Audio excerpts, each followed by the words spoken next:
கர்த்தருடைய வார்த்தை சொல்லுகிறது, ஆம், அநாதி சிநேகத்தால் உன்னை சிநேகித்தேன், ஆதலால் காருண்யத்தினால் உன்னை இழுத்துக் கொள்கிறேன். எரேமியா 31:3.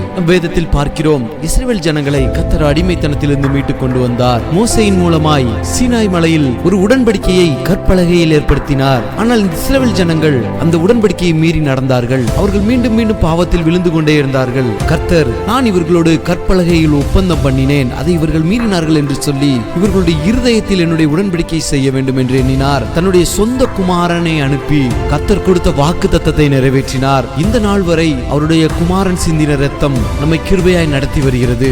இந்த நாளிலும் உங்களையும் அவர் காருண்யத்தினால் இழுத்துக் கொள்கிறார். அவர் உங்களை அநாதி சிநேகத்தினால் சிநேகிக்கிறார். சூழ்நிலைகளை பார்த்து பயந்து விடாதீர்கள். கர்த்தர் உங்கள் சிநேகிதர் என்பதை, அவர் உங்களை சிநேகிக்கிறார் என்பதையும் ஏற்ற காலத்தில் உங்களுக்கு வெளிப்படுத்தி காட்டுவார். கர்த்தருடைய கிருபை உங்களோடு கூட இருக்கும். ஆமென்.